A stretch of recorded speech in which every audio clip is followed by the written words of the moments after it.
The door should not have opened. Seren Holloway knew this with the bone-deep certainty of someone who had spent her entire life understanding which doors were meant for people like her and which were not.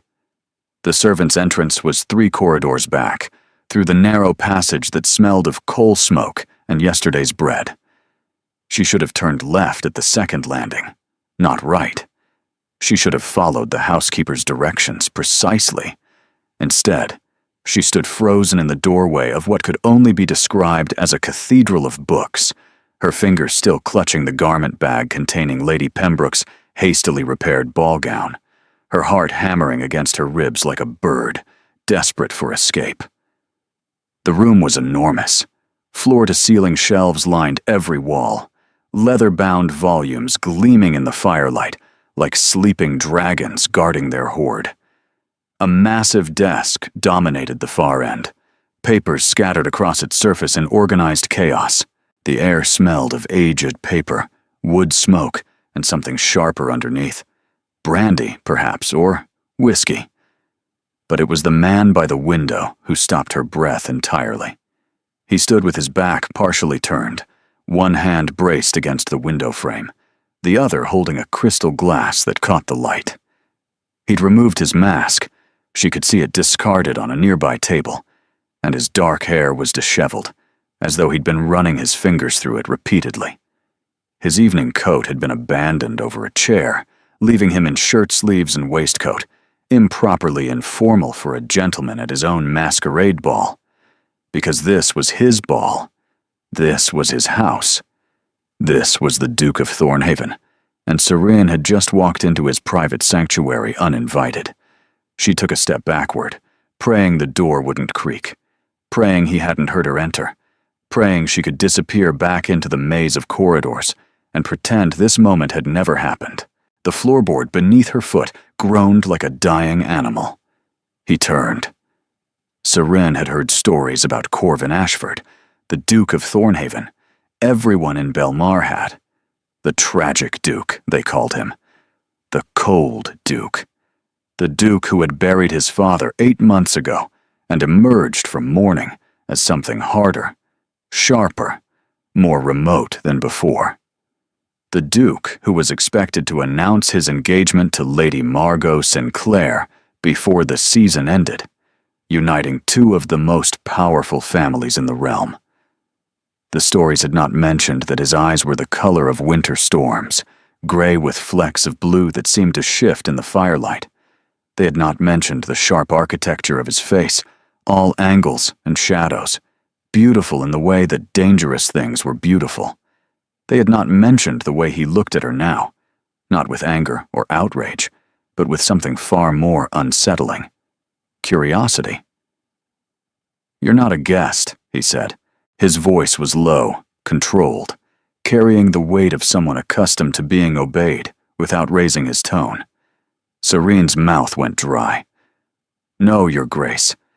I was delivering a dress. For Lady Pembroke. I took a wrong turn, and 3 wrong turns at minimum." He set down his glass with deliberate precision. "The servants' corridors don't connect to this wing at all." Her face burned. "The housekeeper's directions were perfectly clear, I'm certain." He moved toward her, and Seren fought the urge to retreat. Running would only make things worse. Running would confirm she was exactly what she appeared to be, a trespasser, an intruder, someone who didn't belong in his gilded world. Which means you either ignored them deliberately, or you're remarkably terrible at following instructions. "I have an excellent sense of direction," she heard herself say, and immediately wished she could swallow the words back. His eyebrow lifted fractionally. "Do you? Under normal circumstances, these corridors are designed to confuse invaders and unwanted visitors. Yes." A ghost of amusement crossed his features before disappearing behind that mask of aristocratic control. "It appears they're functioning exactly as intended." Seren clutched the garment bag tighter, using it as a shield between them. "I apologize for the intrusion, Your Grace. If you could simply point me toward the servants' passage, I'll deliver this dress and trouble you no further." He was close now, close enough that she could smell cedar and ink and something darker, richer. The whiskey from his glass, perhaps, lingering on his breath.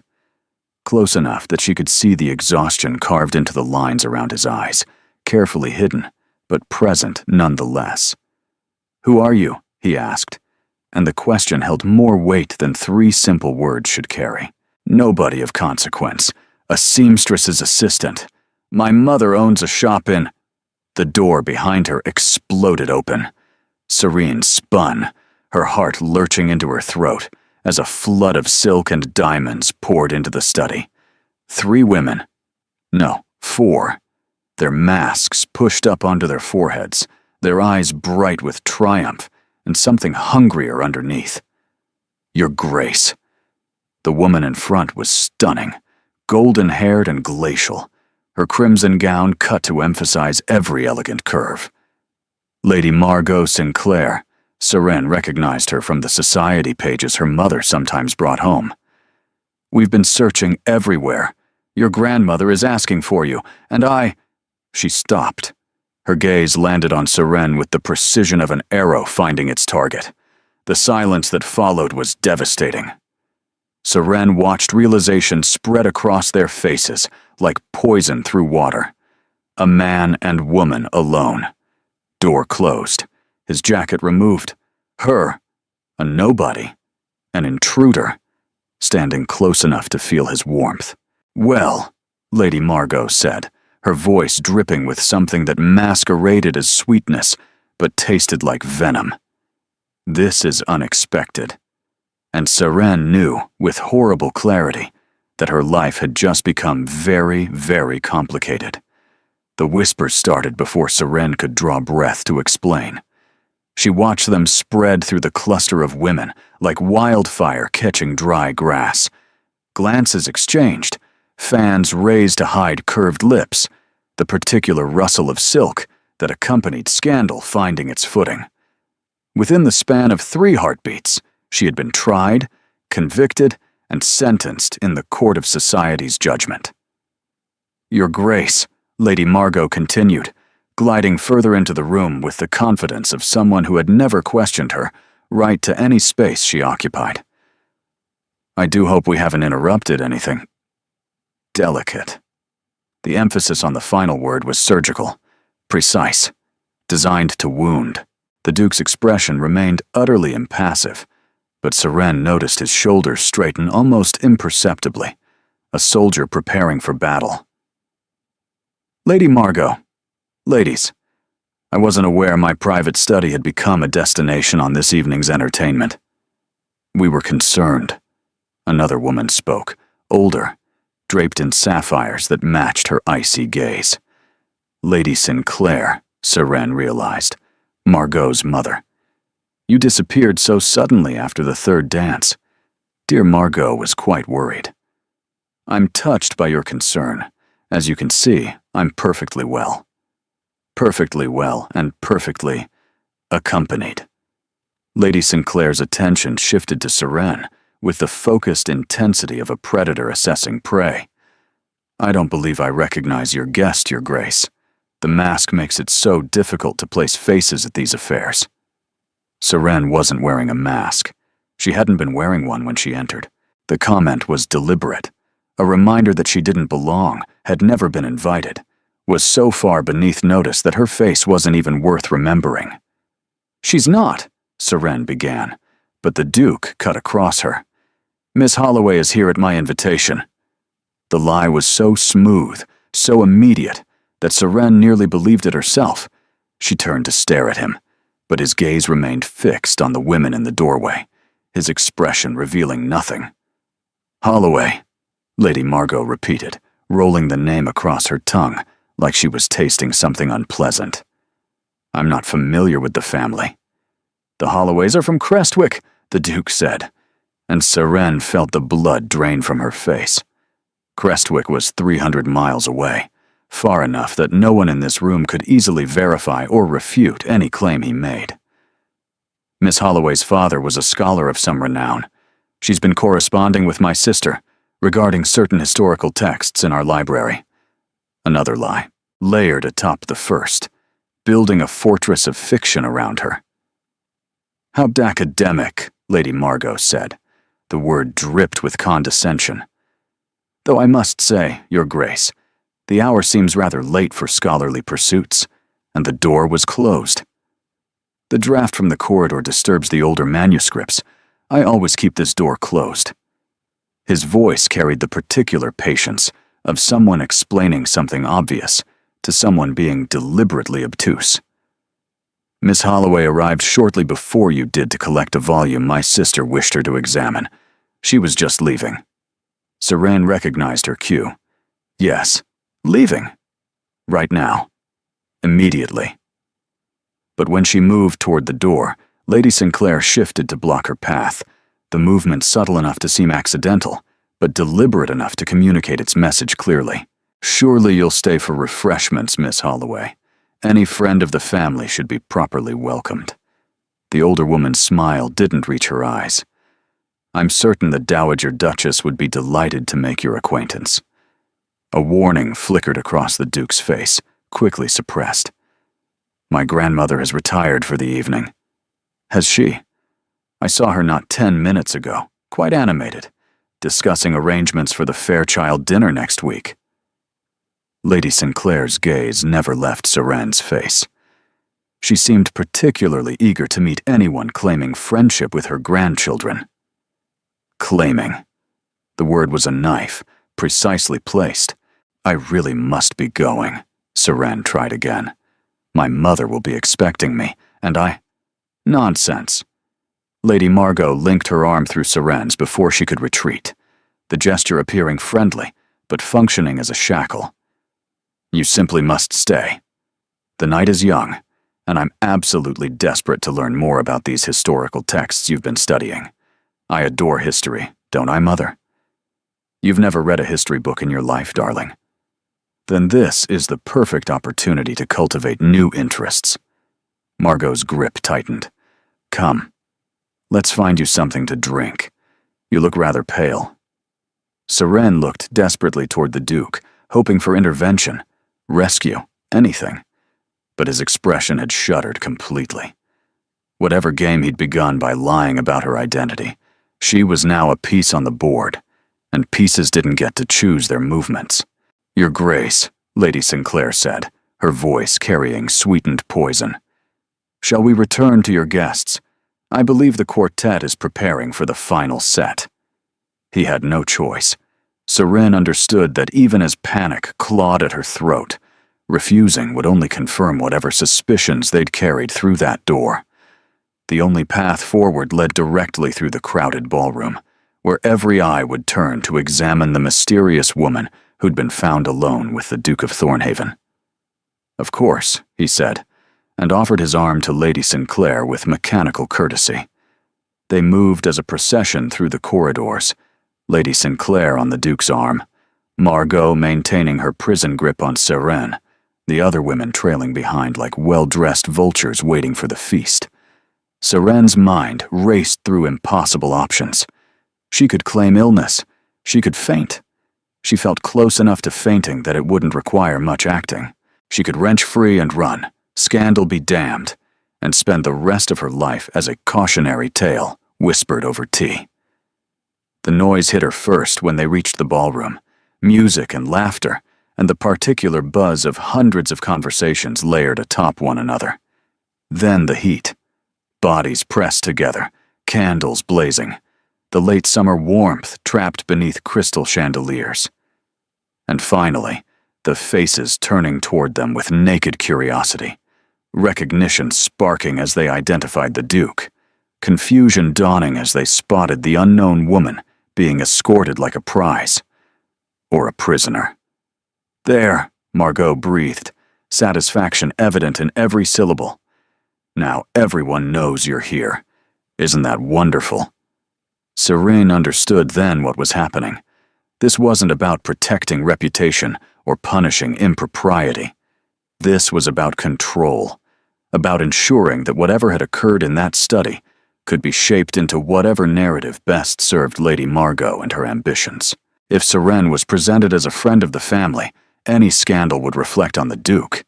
If she was exposed as an intruder, she could be dismissed and punished, while Margot appeared magnanimous for not demanding harsher consequences. Either way, Margot won. A silver-haired woman materialized from the crowd, her bearing regal, her black gown severe, and her eyes sharp enough to cut glass. The Dowager Duchess of Thornhaven. It could be no one else. She assessed Seren with a single sweeping glance that seemed to catalog every thread of her clothing, every imperfection of her complexion, every indicator of her inadequate breeding.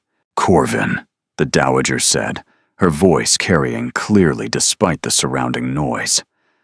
"I was under the impression you were entertaining important guests this evening, not collecting strays."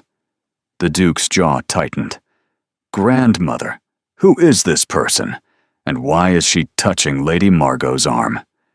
Serene realized with horror that she had, at some point, grabbed Margot's wrist in an unconscious attempt to free herself. She released it immediately, her face burning. "This," Lady Sinclair announced with barely concealed glee, "is Miss Holloway. Your grandson claims she's a friend of the family, though none of us seem to recall any previous mention of the connection." The Dowager's attention sharpened to a point. "Holloway? From where?" "Crestwick, apparently." "Crestwick." The old woman's lips pressed into a thin line. How convenient. A location too far for verification, yet close enough to sound plausible. The Duke stepped forward, positioning himself between Serene and his grandmother with a subtle shift of weight. "Miss Holloway is my sister's guest. Any questions about her presence should be directed to Inez, not subjected to public interrogation. Inez has been in the card room for the past hour. I've had eyes on her all evening." The Dowager's gaze didn't waver. "Try again, Corvin." Silence fell around them like a shroud. Seren felt the weight of 100 stares, the pressure of judgment, the terrible understanding that nothing she said would matter. She was a seamstress's daughter, caught in a duke's private study. The truth would condemn her. Lies would condemn her further. There was no escape that didn't leave wreckage in its wake. Then, impossibly, she heard herself speak. "Your Grace, if I may." Every eye turned to her. The Duke's expression flashed warning, but Seren was beyond caring. If she was going to drown, she would do it with dignity. "I am exactly what I appear to be. A nobody who took a wrong turn in an unfamiliar house. His Grace was attempting to spare me embarrassment by fabricating a connection that doesn't exist. The fault is mine, not his. I'll leave now and trouble your family no further." She curtsied, the proper curtsy her mother had drilled into her, deep and respectful, and turned toward the nearest exit. The Dowager's voice stopped her cold. "Interesting. She lies badly, but she lies for someone else's benefit rather than her own." A pause, weighted with calculation. "That's rather rare." Seren froze, uncertain whether to continue walking or wait for further pronouncement. "Turn around, girl." She obeyed. The Dowager was studying her with an expression Serene couldn't read, something between suspicion and intrigue. "You have spine. I wasn't expecting that." The old woman gestured sharply. "Corvin, my sitting room. Now, bring your stray." "Grandmother, that wasn't a request." And she swept from the ballroom, leaving devastation in her wake, and Serene with the distinct feeling that she'd just jumped from the fire into something far more dangerous. The Dowager's private sitting room was smaller than Seren expected, decorated in deep blues and silvers that gave the space an underwater quality. The old woman settled into a high-backed chair as though ascending a throne, gesturing for them to stand before her like subjects awaiting judgment. The Duke closed the door himself, dismissing the footman with a curt nod. His expression had hardened into something unreadable, a mask more effective than any silk and feathers disguise. "Explain," the Dowager commanded, "and this time, try the truth." Seren opened her mouth, but the Duke spoke first. She was delivering a dress for Lady Pembroke. She got lost, stumbled into my study, and had the misfortune of being discovered there by Lady Margot and her collection of gossip-hungry companions. His voice was clipped, factual. I invented a connection to spare her reputation. It was poorly executed. It was absurd. The Dowager's fingers drummed against the arm of her chair. Crestwick, historical texts, your sister's correspondence. Anyone with half a brain could see through it. Then perhaps it's fortunate that Lady Margot is not burdened with half a brain. Corvin. The warning in the Dowager's voice was unmistakable. It's true. He moved to the window, his back to them both, shoulders rigid with tension. She's been circling me for months, like a vulture waiting for the kill. This was exactly the ammunition she needed. Not to destroy me, but to manipulate me. To make me indebted. To force my hand toward the engagement everyone seems to expect. The Dowager's expression revealed a hint of agreement. Lady Margot is ambitious, her mother more so. But that doesn't explain why you felt compelled to protect this girl, rather than simply allowing the truth to emerge. Because the truth would have destroyed her. The Duke turned, and Seren was startled by the intensity in his gaze. She's a seamstress's assistant, found alone with a Duke in his private study. Even I understand what society does to women in that position. You've never cared what society thinks. I've never had someone else's life in my hands before. The words hung in the air between them. Seren felt the ground shift beneath her. A recalibration of power, of intention. He had lied to protect her, not for his own benefit, but for hers. You. The Dowager's attention snapped to Seren. Speak. Who are you, really? Seren drew herself up as straight as she could manage. Seren Holloway, Your Grace. My mother owns a dress shop on Meridian Street. Holloway Alterations. We received an urgent commission for Lady Pembroke this afternoon. The original seamstress fell ill, so I was sent with the completed repairs. Meridian Street. The Dowager's nose wrinkled slightly. That's in the milliner's quarter. Yes, Your Grace. I know the area. Respectable enough, if modest. She studied Seren with unsettling intensity. You speak well. Better than most merchants' daughters. My father was a tutor before he died. He believed education was the greatest gift he could give me, and my mother has continued his lessons as best she could. A tutor. Interest sparked in the Dowager's expression. For whom did he work? Seren hesitated. Lord Ashwick's children, Your Grace, until the typhus took him 3 winters ago. The Duke turned sharply. The Ashwick household employed your father? For 7 years. I grew up on the edges of their estate, playing with the younger children when lessons allowed. She felt heat rise to her cheeks. That was a different life. Before, the Dowager repeated slowly. Before your father's death. Before your family's circumstances. Diminished. It wasn't a question, but Seren answered anyway. Yes, Your Grace. Before everything changed. Silence stretched between them, thick with assessment and calculation. The Dowager's fingers continued their rhythmic drumming against the chair arm. Finally, she spoke. You've created quite a problem, girl. Seren's stomach dropped. Your Grace, I swear I meant no harm. If you'll simply let me leave. Leave? The Dowager laughed. A short, sharp sound without humor. And what do you imagine happens then? Lady Margot has already spread her version of events through half the ballroom. By morning, every drawing room in the city will be buzzing with stories of the mysterious woman found alone with the Duke of Thornhaven. Stories that can be corrected, Seren insisted desperately. The truth is irrelevant. The dowager's voice cut like ice. Perception is everything. You've been seen. You've been named. Or at least, described. You've been linked to my grandson in a context that suggests impropriety.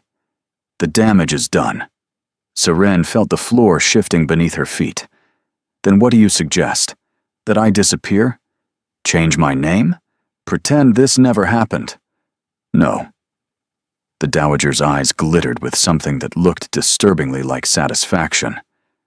I suggest we do something far more interesting. The Duke's head snapped toward his grandmother. Whatever you're planning. What I'm planning, Corvin, is damage control. She rose from her chair, her posture commanding despite her age. Lady Margot wants to use this situation to trap you into an engagement. If you deny the girl, she'll destroy her and claim you've been conducting secret affairs. Hardly suitable behavior for a future husband. If you acknowledge her, Margot will suggest the connection is inappropriate and demand you prove your honor through immediate commitment to someone more suitable. Her, specifically. I'm aware of the trap. Then you should also be aware that there's only one way to escape it. The dowager moved towards Seren, circling her slowly, like a hawk assessing prey. You must beat Lady Margot at her own game. Seren's pulse quickened. How? By becoming exactly what my grandson claimed you were. A guest of this family. A friend of his sister. A respectable young woman whose connection to the Duke is entirely proper, and therefore entirely uninteresting to scandal mongers. Grandmother. The Duke's voice held warning. You cannot seriously be suggesting. I'm suggesting survival. The dowager stopped directly in front of Seren, her gaze piercing. If Miss Holloway vanishes, she becomes a mystery, and mysteries invite investigation. Lady Margot will have her people searching within days. They'll find the dress shop, the modest circumstances, and the dead tutor father. They'll construct a narrative of seduction and deception that will ruin this girl completely and taint our family by association. And if she stays? If she stays, she becomes known, visible, documented. A respectable connection whose presence at tonight's ball was entirely legitimate. The dowager's lips curved into something approximating a smile. Boring. Unremarkable. Exactly the kind of story that dies within a fortnight, because there's nothing scandalous to feed on. Seren's mind raced. You want me to pretend to be someone I'm not. I want you to be what you already are, a well-educated young woman of respectable background who happened to form a friendship with my granddaughter. The dowager waved a dismissive hand. The details hardly matter. What matters is presenting a united front that leaves Lady Margot with nothing to exploit. And what do I receive in return for this? Performance? The question surprised her as much as it seemed to surprise the dowager. The old woman's eyebrow rose fractionally. You negotiate with me? I didn't choose to be here, Your Grace. I was delivering a dress. Now you're asking me to lie to society, to put myself in the center of aristocratic politics I don't understand, to play a role that could destroy me if anything goes wrong. Seren lifted her chin. Yes, I negotiate. The Duke made a sound that might have been a suppressed laugh. The dowager studied her for a long moment. What do you want? First, my mother must be informed properly. She'll worry if I don't return tonight, and I won't have her thinking I've come to harm. Reasonable. A letter will be sent. Second, I want your word that when this ends, however it ends, I won't be cast aside with nothing. I need a future beyond my mother's shop. References, connections, something that opens doors rather than closing them. Also reasonable, if somewhat ambitious. The dowager's expression held grudging respect. And third? Seren glanced at the Duke, who was watching her with an expression she couldn't quite read. I want to understand exactly what I'm walking into. No surprises. No games I don't know the rules for. If I'm going to play a part in your family's performance, I need to know why Lady Margot is so desperate to secure this engagement, what she's willing to do to achieve it, and exactly how far this deception extends." The sitting room fell silent. Finally, the Dowager nodded slowly. "You've got more spine than I credited you with, Miss Holloway." She turned to her grandson. "What say you, Corvin? This was your lie to begin with." The Duke moved away from the window, stopping an arm's length from Seren. His gray eyes searched her face, looking for something she couldn't name. "You understand this could take weeks," he said quietly.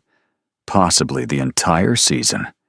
You'd be living in this house, attending events, maintaining a fiction every moment of every day. I understand. You'd be leaving your mother alone with the shop, abandoning whatever life you'd built for yourself, stepping into a world that will never truly accept you, no matter how well you perform. I said I understand. And when it ends?" His voice dropped lower. "When you return to Meridian Street with your letters of reference and your connections and whatever else my grandmother deems adequate compensation. What then?" Seren met his gaze without flinching. "Then I build something better than what I had before. That's all any of us can do, Your Grace. Take the pieces we're given and make something worth keeping." Recognition dawned in his expression. Understanding, perhaps, or respect. He extended his hand. "Do we have an agreement, Miss Holloway?" She looked at his hand, elegant, powerful, belonging to a world she'd only glimpsed through windows and shop counters. Then she looked at the Dowager, who watched with calculating patience. And finally, she thought of her mother, working by candlelight to meet impossible deadlines, of her father, who had taught her that circumstances could be survived, but dreams should never be abandoned. She took his hand. "We have an agreement, Your Grace." His grip was warm and firm, and something passed between them in that moment, an acknowledgement that they were now bound together, two strangers united against forces neither had chosen to face. The door burst open. A young woman exploded into the room with all the subtlety of a summer storm, dark-haired like her brother, bright-eyed with excitement or alarm. Seren recognized her instantly from the Duke's earlier lie, the sister who supposedly knew her, who had supposedly invited her, whose existence was now suddenly and overwhelmingly present. "Is it true?" she demanded, her gaze sweeping from the Duke to Seren to the Dowager and back again. "Is she the one everyone's talking about?" The mysterious woman from the study. "Please tell me she's staying. Please tell me we're finally doing something interesting in this house." "Inez," the Duke said, his voice carrying a warning that his sister entirely ignored. "She has the most magnificent cheekbones. And look at her hair. So dark it's almost black. Grandmother, we absolutely must keep her. She'll be perfect." "Perfect for what?" Serene asked, somewhat alarmed. Inez's smile was blinding. "For everything." And somewhere in the depths of the house, a clock struck midnight, marking the beginning of a deception that would either save them all or destroy everything. The room they gave her was called the Violet Suite. Seren stood in its center, turning slowly to absorb the impossible luxury surrounding her. The walls were papered in silk, the color of twilight, delicate silver patterns catching the candlelight like captured starlight. A four-poster bed dominated one wall, its hangings deep purple velvet, its mattress thick enough to drown in. Persian carpets cushioned the floor. A writing desk positioned by the window overlooked gardens that stretched into darkness. A sitting room adjoined through an archway, complete with its own fireplace, currently crackling with welcoming warmth. She had grown up in 3 rooms above her mother's shop. Her current bedroom could fit inside the Violet Suite's closet. "The wardrobe is through here," Inez was saying, having appointed herself tour guide with boundless enthusiasm. "Empty now, obviously, but we'll fix that tomorrow. Madame Velicott is the best modiste in the city. She'll have you fitted for everything you need within the week." "Everything I need," Seren repeated faintly. Day dresses, walking dresses, afternoon gowns, evening wear, ball gowns. You'll need at least 4 of those, possibly 5. Oh, and riding habits, though I suppose we should determine if you actually ride first. Do you ride? Horses? No, elephants. Inez laughed, throwing herself onto the settee in the sitting room with complete disregard for her expensive gown. Yes, horses. We have excellent stables. Corvin practically lives there when he's not buried in his study pretending to work. Pretending? A shadow crossed Inez's face, there and gone. He does work, obviously. Too much, actually. But lately it's become excessive, an excuse to avoid everything else. She waved a hand, as though dismissing an unpleasant thought. Never mind that. Tell me about yourself. The real you, not whatever story grandmother has approved for public consumption.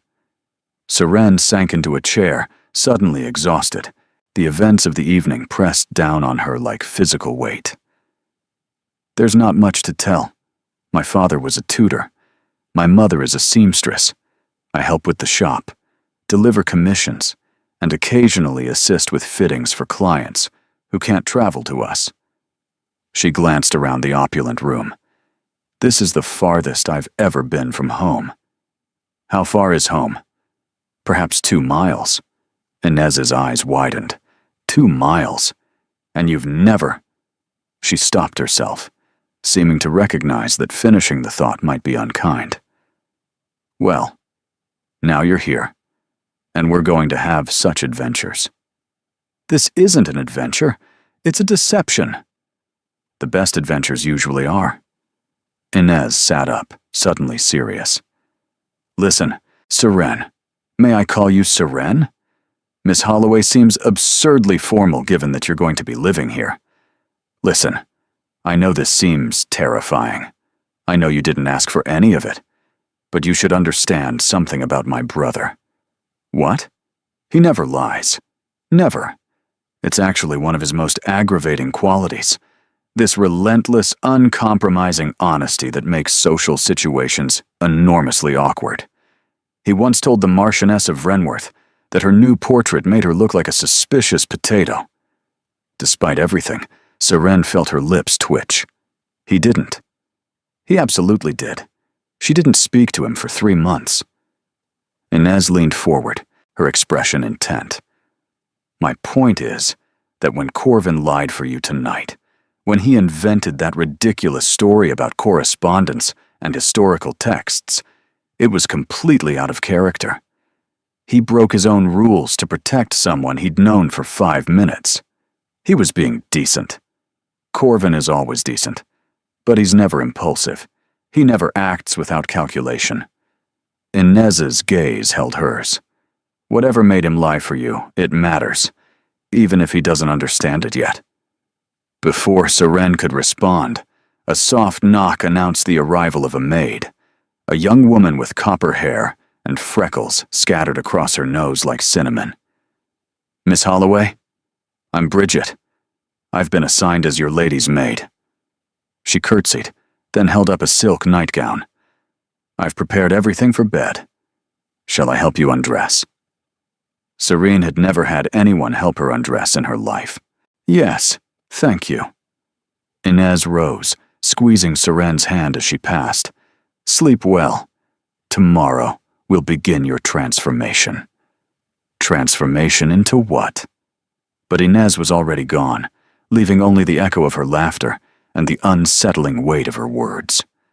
Later, alone in the enormous bed with its impossibly soft sheets, Serene stared at the ceiling and tried to organize her chaotic thoughts.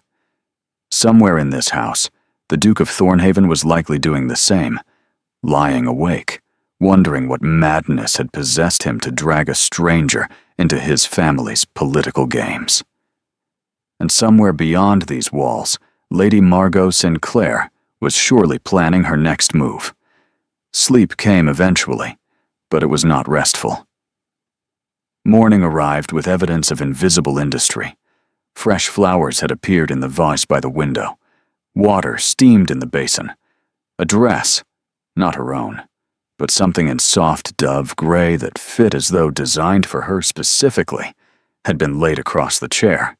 Lady Inez sent it from her own wardrobe, Bridget explained, helping Seren into the gown with practiced efficiency. She said you're nearly the same size, and you couldn't possibly wear last night's dress again. The dress was finer than anything Seren had ever worn. The fabric whispered against her skin like water. She caught her reflection in the mirror and saw someone she barely recognized. The same face, the same dark hair, but transformed somehow. Elevated. It felt like wearing a disguise. Breakfast was served in a sunny room overlooking the gardens. Inez presided with inexhaustible energy, piling pastries onto Seren's plate while outlining the day's agenda. Madame Velicot arrives at 10. Then we have calls to make. The Ashfords always make Sunday calls. It's tediously expected. But that's perfect, because people will see you and start asking questions, which means we can establish the official story before Lady Margot poisons the well further. "Where is the Duke?" Seren asked, noting the empty chair at the head of the table. Tension crept into Inez's expression. "Corvin takes breakfast in his study. He's been doing that since Father died. Avoiding us, really, though he'd never admit it. And your grandmother? Doesn't rise before 10. She claims it's for health, but I think she simply enjoys making everyone wait for her." Inez's smile returned, though it didn't quite reach her eyes. "Finish eating. We have a transformation to complete, and time is not our ally."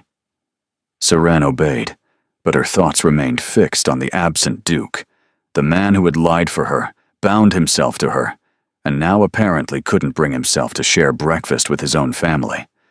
What had broken him so thoroughly? And why did she feel, against all reason, that she might be the one capable of helping him heal?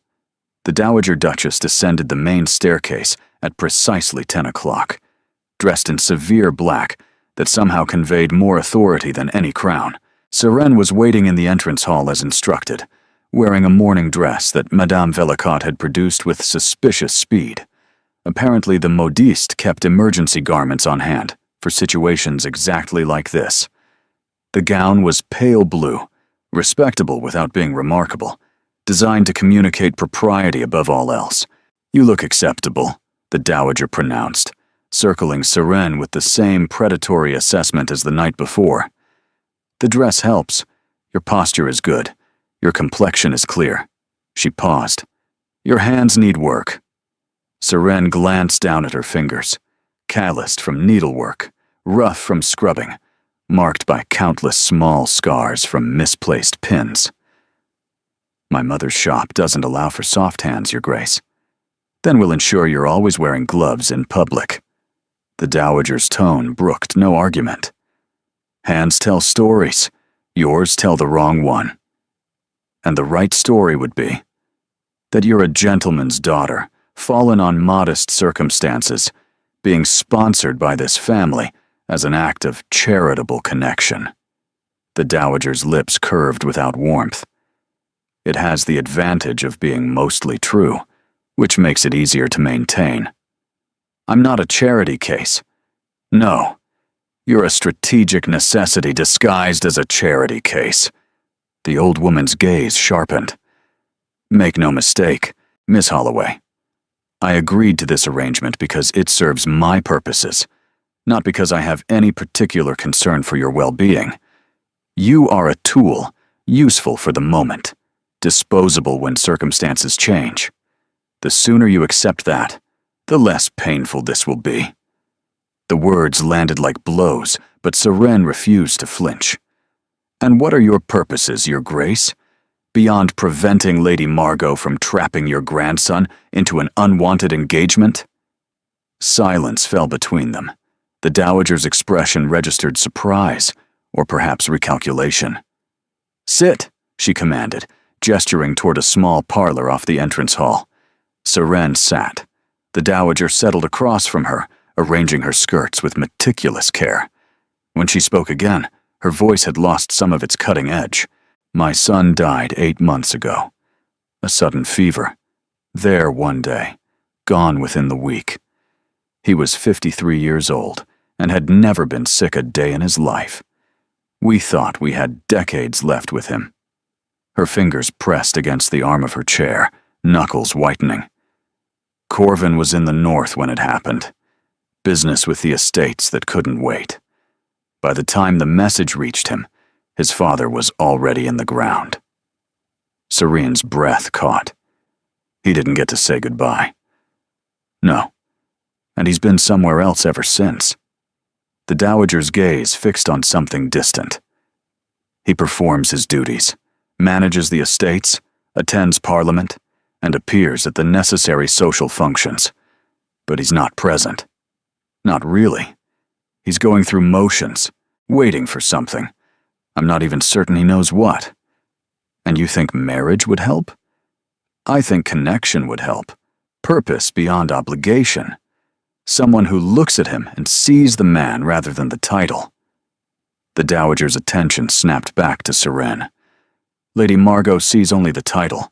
She would bore him within a month, drain whatever life remains in him with her endless social climbing and calculated charm. I'll not watch my grandson wither into emptiness, married to a woman who views him as a stepping stone. Then why push the match at all? Because he refuses to choose otherwise. Frustration crept into the dowager's voice. I've introduced him to every eligible woman in the county. Arranged dinners, theater outings, and country weekends. He treats them all with identical courtesy and identical indifference. Lady Margot simply pushed harder than the others, and her mother has political connections I cannot afford to alienate directly. Understanding dawned slowly. You don't want him to marry Lady Margot, but you needed him to refuse the match himself. I needed him to want something, anything, enough to fight for it. The dowager's gaze bore into hers. And then you appeared, a stranger he'd known for 5 minutes, for whom he immediately and inexplicably lied. Do you understand how significant that is? Serene shook her head, uncertain. Corvin doesn't lie. He doesn't act impulsively. He doesn't extend himself for people he has no obligation toward. The dowager leaned forward. Yet for you, he did all three. You sparked something in him, some instinct toward protection, toward action. You made him present, even if only for a moment. I was simply in trouble. Anyone would have done nothing. Anyone would have let you face the consequences of your accidental intrusion and moved on without a second thought. That's what people do, Miss Holloway. They protect themselves first. The dowager's voice dropped. But not my grandson. Not with you. Serene didn't know what to say. The weight of the dowager's words pressed against her chest, making breathing difficult. I'm not suggesting he's fallen in love with you, the old woman continued briskly, as though sensing the direction of Serene's thoughts. Don't flatter yourself. But he responded to you in a way he hasn't responded to anyone since his father's death. That makes you valuable. Valuable as a tool. Valuable as a possibility. The dowager rose, signaling that the conversation was ending. Whether that possibility becomes something more depends entirely on you. I've given you access to my home, my resources, my grandson's attention. What you do with it is your choice. She moved toward the door, then paused without turning. One warning, Miss Holloway. If you hurt him, if you use his vulnerability against him, or exploit his grief for your own gain, I will destroy you. Not quickly, not dramatically, but thoroughly. Every door in this city will close to you. Every connection you've made will evaporate. You will become invisible, and you will remain invisible for the rest of your life. She glanced over her shoulder. Do we understand each other? Perfectly, Your Grace. Good. Something almost like approval crossed the dowager's severe features. Then let's see what you're capable of. She swept from the room, leaving Serene alone with racing thoughts and the unsettling realization that she'd just received both a threat and an invitation. Through the window, she could see the Duke crossing the garden, alone, head bowed, hands clasped behind his back. He moved like a man walking through fog, present in body, but absent in every other way. She thought of her father after his illness took hold, the way he'd retreated into silence rather than face his grief. She thought of her mother, working by candlelight to avoid quiet rooms where memories waited. She thought of herself, learning to survive by keeping her head down and her expectations low. Pain recognized pain, even across the vast gulf of circumstance. What would it take to reach him? And did she dare try? The days that followed established a rhythm Seren hadn't anticipated. Mornings belonged to Madame Vellicott and her army of assistants, who descended upon Thornhaven House with bolts of fabric, boxes of ribbons, and endless measuring tapes. Seren stood for hours while they constructed her transformation piece by piece. Gowns in every shade, from soft morning pastels to rich evening jewel tones, each designed to communicate respectability and understated elegance. Nothing too dramatic, the Dowager had instructed. She's not trying to outshine anyone. She's trying to belong. Afternoons belonged to Inez, who took her education in hand with terrifying enthusiasm. Names, titles, family connections, political alliances, social hierarchies. All of it delivered in a breathless stream while they walked the gardens or took tea in the sunlit parlor. Lady Pemberton is feuding with Mrs. Ashwick over something to do with a stolen rose cutting, so never mention gardens when they're both present. Lord Fairchild has a wandering eye and wandering hands. Stay out of arm's reach at all times. The Sinclair family controls 3 votes in Parliament, which is why Grandmother tolerates Lady Margot despite wanting to strangle her. And Lady Margot herself. Inez's expression soured. Ruthless. Beautiful. Completely convinced she's destined to become the next Duchess of Thornhaven. She's been positioning herself for years, ever since her first season, really. Corvin was already grieving our mother then, so he wasn't exactly receptive. But Margot is patient. She plays long games. Your mother died during your brother's first season? I was 3. I don't remember her at all. Inez's voice was matter-of-fact, but something lurked beneath the surface. Corvin remembers. He was 12 when she passed, old enough to understand what we'd lost, young enough to be shaped by it. The evening hours were the most challenging, because evening hours belonged to meals, and meals meant facing the Duke. He appeared each night precisely at 7, perfectly dressed, perfectly courteous, perfectly distant. He inquired about her comfort, asked after her progress with Madame Vellicott, listened to Inez's chatter with apparent attention. But his eyes remained elsewhere, fixed on some middle distance that none of them could breach. 3 nights into her residence, Seren decided she'd had enough of polite silence. "Your Grace," she said, interrupting a discussion of upcoming social obligations. "I'd like to borrow a book from your library, if that's acceptable." He looked at her, actually looked at her, for the first time since they'd shaken hands in his grandmother's sitting room. "The library is available to all members of the household." I wasn't certain I qualified as a member. Surprise registered in his expression. "You're living under this roof. You qualify." "Then I'll visit after dinner, unless that would disturb you. The library is large. I doubt we'd disturb each other." It was dismissal dressed as permission, but Seren accepted it without argument. Progress came in small steps. She found him there 3 hours later, as she'd suspected she would. The library at night was different from how she'd first encountered it. Quieter, more intimate, and lit by scattered candles that created pools of warmth amid the shadows. He sat in a leather chair by the fire, a book open in his lap, though his eyes were fixed on the flames rather than the pages. "Miss Holloway." He didn't rise, but gestured toward the shelves. "Help yourself. The collection is organized by subject, then author. though my father's system had certain eccentricities that take time to decipher. Seren moved to the nearest shelf, trailing her fingers along the spines. How long did it take you to learn? Learn what? His system, his eccentricities. Silence. When she glanced back, his jaw had tightened almost imperceptibly. I'm still learning. She pulled down a volume at random, poetry from the look of it, and settled into the chair opposite his. The fire crackled between them, filling the silence with something warmer than awkwardness. You don't have to sit with me, he said after several minutes. You can take the book to your room. I could, but these chairs are comfortable, and I've spent 3 days being measured, instructed, and prepared for a role I didn't choose. Reading by a fire seems like a reasonable reward. His expression shifted, not quite a smile, but something adjacent to it. Being a charity case is demanding work? Being anyone's case is demanding, charitable or otherwise.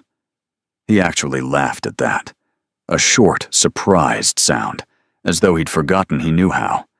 It transformed his face entirely, softening the harsh angles, illuminating something warm beneath the ice. Then it was gone, and he was studying her with unsettling intensity. Why did you agree to this? I told you, and your grandmother. Security, opportunity, a future better than the one I was facing. Those are reasons. They're not why. Seren set down her book, meeting his gaze directly. What do you mean? You could have negotiated for money, asked for a settlement that would have solved your family's problems immediately.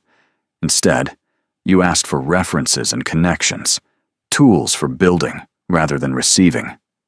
He leaned forward slightly. That suggests you're not interested in being rescued. You're interested in rescuing yourself. She hadn't expected to be seen so clearly. My father used to say that gifts create dependence, but skills create freedom. The words came slowly, drawn from somewhere deeper than she usually allowed. He taught me everything he knew. Reading, writing, mathematics, history, languages. Not because he expected me to use them, but because he believed they were mine to keep.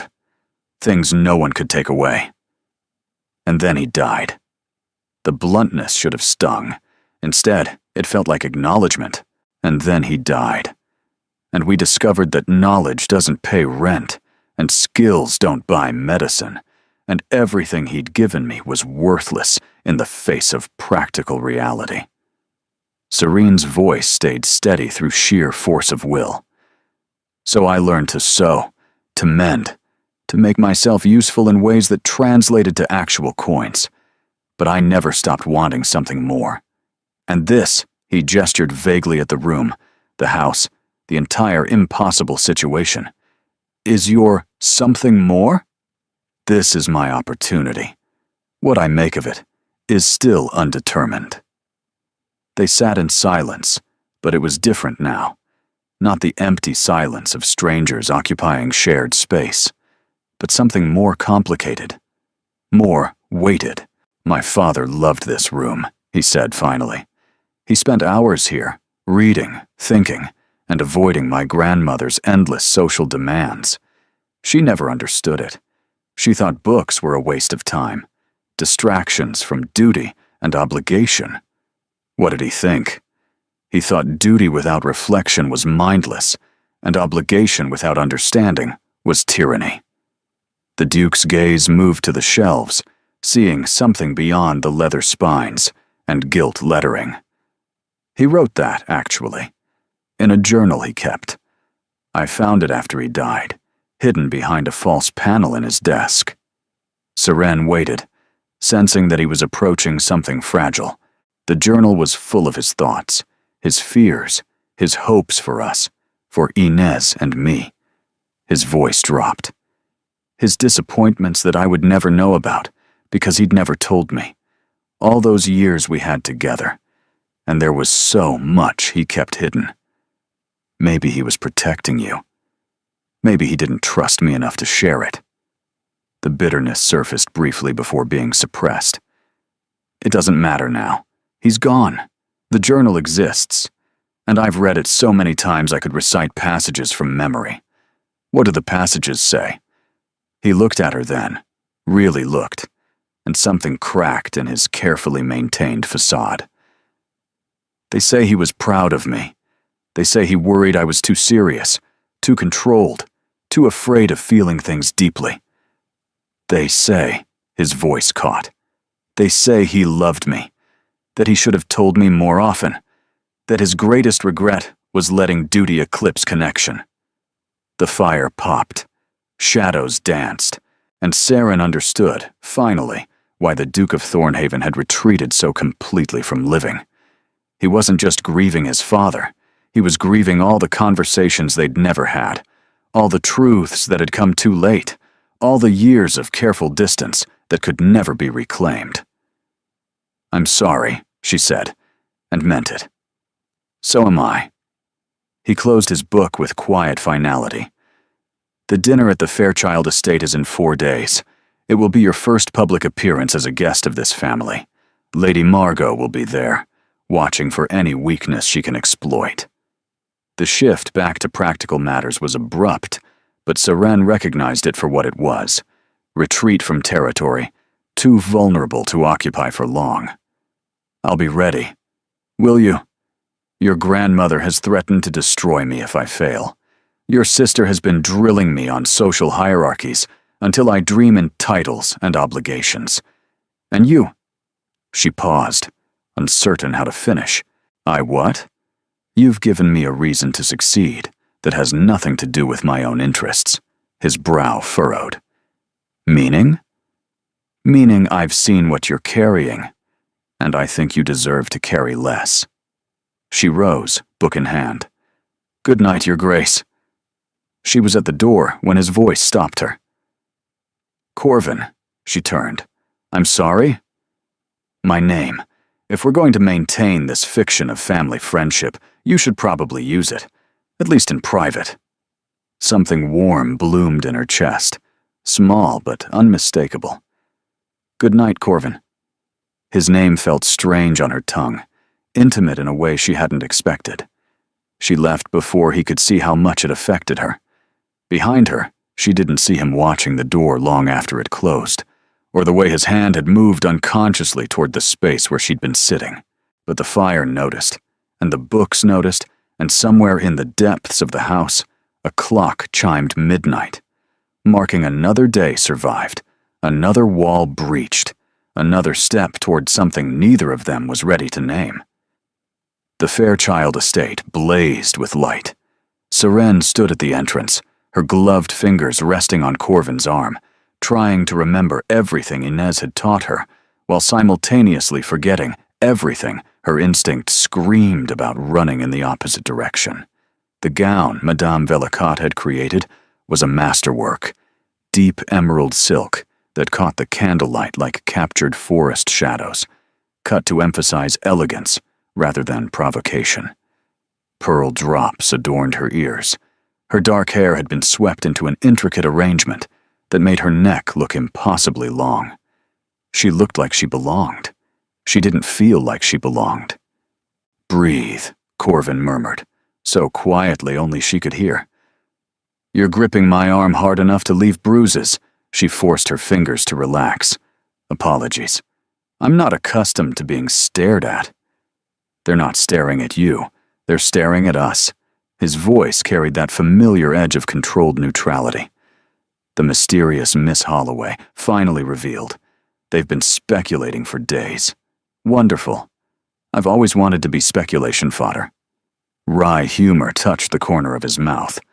"You'll survive. You've already survived my grandmother." They entered the grand hall together, and conversation rippled outward from their arrival, like stones dropped in still water. Saren felt the weight of assessment pressing from every direction. Curious gazes, raised eyebrows, fans lifted to conceal whispered commentary. The Dowager had prepared her for this. Inez had prepared her for this. But preparation and reality were vastly different creatures. Duke of Thornhaven. Their host materialized from the crowd, a portly man with kind eyes and an impressive mustache. "Delighted you could attend." And this must be the young lady everyone's been discussing. Lord Fairchild, may I present Miss Saren Holloway? Miss Holloway, the Earl of Fairchild. Saren curtsied precisely as she'd been taught. My lord, thank you for including me in your invitation. Any friend of the Ashford family is welcome in my home. Lord Fairchild's smile seemed genuine. I knew your father, actually. Tobias Holloway, wasn't it? Tutored my nephew for a season. Brilliant man. Tragic loss. Serene's breath caught. She hadn't expected anyone here to actually know her family. You knew my father? Shared several dinners at my brother's estate. He had the most remarkable memory for classical texts. Could recite entire passages of Virgil without hesitation. Lord Fairchild's expression softened. I was sorry to hear of his passing. He deserved better than illness took from him. Thank you, my lord. Her voice emerged steadier than she'd feared. He would have been honored to know you remembered him. Lord Fairchild patted her hand with grandfatherly warmth. Go. Enjoy the evening. And know that not everyone here cares more about circumstances than character. It was a kindness she hadn't anticipated, a crack in the wall of aristocratic judgment she'd been bracing against. As they moved deeper into the gathering, Seren felt something in her chest begin to unclench. You're doing well, Corvin said quietly. Lord Fairchild was unexpectedly kind. Lord Fairchild is unexpectedly kind to everyone. It's his defining characteristic. But there was approval in his voice, warm beneath the measured words. The real tests come later. He was right. Lady Margot appeared within the hour, resplendent in rose-colored silk, her smile sharp enough to cut glass. Your Grace, Miss Holloway, how lovely to see you both. Lady Margot. Seren inclined her head with careful politeness. What a beautiful gown. Isn't it? Shipped directly from Paris. One must maintain certain standards. Her gaze swept Seren's emerald dress with barely concealed disdain. Your seamstress did adequate work, considering the time constraints. Madame Velicott, wasn't it? She usually serves families of somewhat higher caliber, but I suppose she makes exceptions. She makes masterpieces, Seren replied evenly, as anyone with eyes can observe. Something dangerous flickered in Margot's expression. How confident you seem, for someone so new to these circles. Confidence isn't circumstantial, Lady Margot. It's constitutional. Beside her, Corvin made a sound that might have been a suppressed laugh. Margot's smile crystallized into something colder. We'll see how long that constitution lasts. These circles can be demanding. Not everyone adapts successfully. I appreciate your concern for my adaptation. Concern? Margot's laugh tinkled like breaking glass. Merely observation. The season is long, Miss Holloway. Plenty of time for circumstances to reveal themselves. She glided away, leaving threat hanging in the air like perfume. That went well, Seren murmured. You held your ground. That's more than most manage with Margot. Corvin's hand pressed briefly against the small of her back, there and gone, but warm enough to notice. Come. The dinner gong will sound soon, and my grandmother will want us seated properly. Dinner was elaborate, conversation was strategic, and Seren navigated both with increasing confidence. She found allies in unexpected places. Lord Fairchild's nephew, who remembered her father fondly. An elderly countess who appreciated Seren's knowledge of poetry. A young viscount who seemed genuinely interested in her observations about London's social geography. By the time the meal concluded and guests dispersed for after-dinner entertainments, she felt almost comfortable. Almost. Walk with me, Corvin said, appearing at her elbow as she stood contemplating a landscape painting. There's a gallery on the second floor. Quieter. They climbed the stairs together, leaving the noise behind. The gallery he'd mentioned was lined with portraits, generations of Fairchilds staring down from gilded frames, their expressions ranging from severe to benevolent. "You survived," he said, stopping before a window that overlooked the darkened gardens. "Barely. More than barely. You impressed people tonight. Lord Ashwick told me you discussed economic theory during the fish course." He seemed interested, and economic theory is something I actually understand. Corvin turned to face her, his gray eyes catching the moonlight. "Why? Why do I understand economic theory? Why do you understand anything you understand? Your father was a tutor, not a university professor. Most tutors teach basic literacy and arithmetic. Yours apparently taught classical languages, poetry, economic theory, and what else?" Seren felt heat rise to her cheeks. History, philosophy, natural sciences when he could find the texts. He believed education was wasted if it remained narrow. "He sounds remarkable." He was? The familiar ache surfaced, but softer than usual. He also believed I deserved the same education as any son he might have had. My mother thought he was mad. What use did a girl have for Virgil and economic theory? But he insisted. Said ignorance was the only true poverty, and he wouldn't leave his daughter impoverished. Corvin was quiet for a long moment. When he spoke, his voice had lost its careful neutrality. My father believed something similar. That education was freedom. That understanding the world gave you power over your circumstances, rather than the reverse. They would have liked each other. Perhaps. He moved closer, near enough that she could feel the warmth radiating from him. "You make me remember things I'd rather forget. I'm sorry. Don't be." His gaze held hers with unsettling intensity. "Forgetting hasn't helped. Maybe remembering is what I actually need." The air between them thickened with something unspoken. "Corvin, there you are." Inez's voice shattered the moment, her footsteps echoing as she hurried toward them. "Grandmother is asking for you. Something about the Pemberton situation.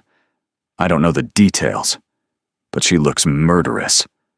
Corvin stepped back, the mask of control sliding firmly into place. "Of course. Miss Holloway, if you'll excuse me." He was gone before she could respond, leaving Seren alone with his sister and the lingering sensation of standing on the edge of something vast.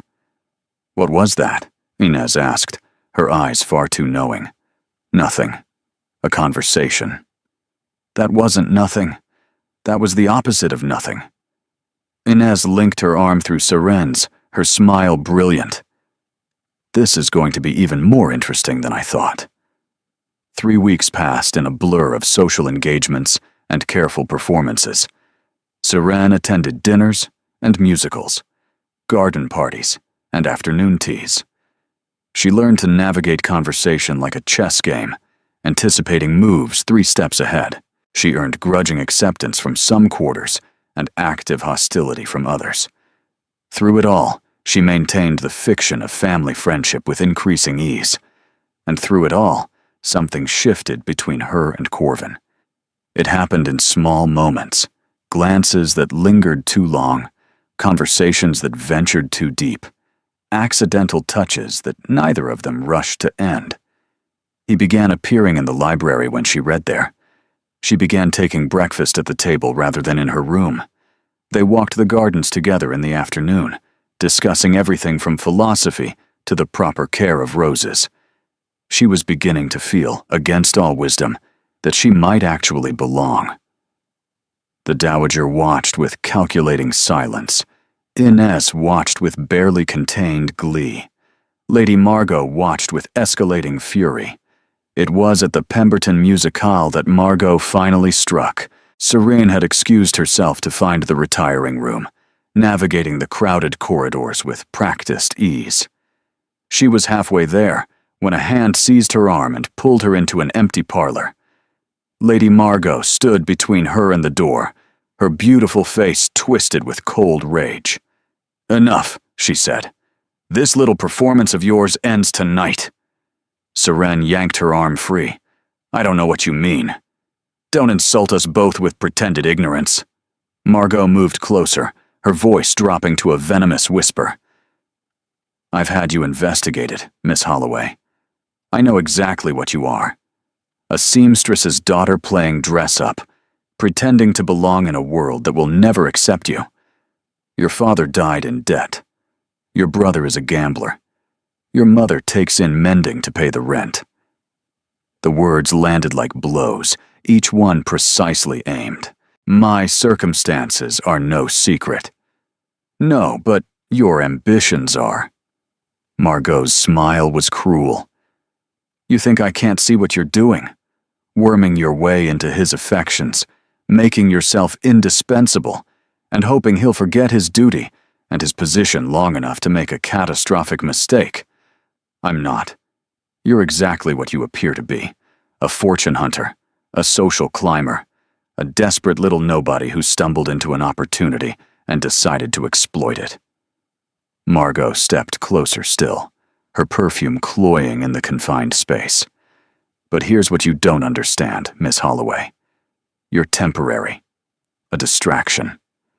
When the season ends and reality reasserts itself, you'll be sent back to your grimy little shop with nothing but memories of what you couldn't keep. Serene's hands trembled, but she kept her voice steady. You don't know anything about me. I know enough. I know that Corvin has spent 8 months drowning in grief, and you appeared at the exact moment he was vulnerable enough to grasp at anything that made him feel alive again. Margot's eyes glittered. But grief fades. Reality returns. And when it does, he'll see you for what you are. A momentary lapse in judgment. An embarrassment to be quietly forgotten. If you're so certain, why confront me at all? Because I'm tired of waiting. Margot's voice hardened. Because every day you remain in his orbit is another day his reputation suffers by association with you. Because the Dowager may tolerate your presence for her own strategic purposes, but she would never sanction an actual match between her grandson and a tradesman's daughter. The silence stretched between them sharp as broken glass. Ask yourself this, Miss Holloway. When has a story like yours ever ended happily? When has a girl from Meridian Street ever become a duchess? When has love, if that's what you're foolish enough to call it, ever triumphed over circumstance and duty and the relentless machinery of social expectation? She left before Seren could respond, her departure as controlled as everything else about her. Seren stood alone in the empty parlor, Margot's words echoing through her mind. Fortune hunter, social climber, temporary, embarrassment. The worst part was that she couldn't entirely disagree. She had entered this arrangement for opportunity, for security, for a future better than the one she'd been facing. Whatever feelings had developed since, whatever connection she'd begun to imagine, none of it changed the fundamental reality of her situation. She was a seamstress's daughter, pretending to be something she wasn't. And pretense, no matter how well executed, always eventually collapsed. The door opened behind her. Corvin stood in the doorway, his expression concerned. Inez said you disappeared. Are you? He stopped, taking in her pale face, her trembling hands. What happened? Nothing. I'm fine. You're not fine. You're shaking. He stepped into the room, closing the door behind him. Tell me. But she couldn't. Not now. Not when Margot's words were still fresh, still bleeding. I just need a moment, she said. Please. He studied her for a long moment, clearly unconvinced, but he nodded. I'll wait outside. Take whatever time you need. It was a kindness she didn't deserve, not if Margot was right about what she really was. But when he left, closing the door gently behind him, Seren didn't feel grateful. She felt terrified, because somewhere in the past 3 weeks, Pretense had become something else entirely, and she had no idea how to survive what came next. She avoided Corvin for 3 days. It wasn't difficult. The house was large enough to disappear in, and he was busy enough with estate matters and parliamentary obligations that their paths rarely crossed unless deliberately arranged. She took breakfast in her room. She retired early each evening. She pleaded headaches when Inez suggested outings. On the 4th day, he found her in the garden. "You're hiding." Seren looked up from the rose bush she'd been pretending to examine. He stood on the path behind her, dressed in riding clothes, his dark hair windswept from exercise. The sight of him made her chest ache in ways she couldn't afford. "I'm not hiding. I'm admiring the gardens." "You've been admiring the gardens for 3 days, from increasingly remote locations." He moved closer, his gray eyes searching her face. "What happened at the Pemberton Music Hall?" "Nothing happened." "Something happened. You disappeared halfway through the evening and returned looking like you'd seen a ghost. You've barely spoken since." He stopped within arm's reach. "Tell me." Seren turned back to the roses, unable to meet his gaze. "Lady Margot and I had a conversation." "What kind of conversation?" "The honest kind." The words came out bitter. "She reminded me of certain realities I'd been trying to forget." "Such as?" "Such as the fact that I'm a seamstress's daughter, pretending to belong in a world that will never accept me. Such as the fact that this," she gestured vaguely, encompassing the garden, the house, everything, "is temporary. Such as the fact that when reality reasserts itself, I'll return to Meridian Street with nothing but memories of what I couldn't keep." Silence fell between them. When she finally looked at him, his expression had gone dangerously still. "She said those things to you. She said true things to me. There's a difference." "No." He moved closer, near enough to touch. "There isn't. Because those things aren't true. Not the parts that matter. Corvin, you're not pretending." His voice had dropped to something raw, urgent. "Maybe you were at the beginning.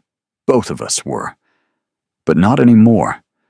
What you are in this house, with my family, with me, that's not performance.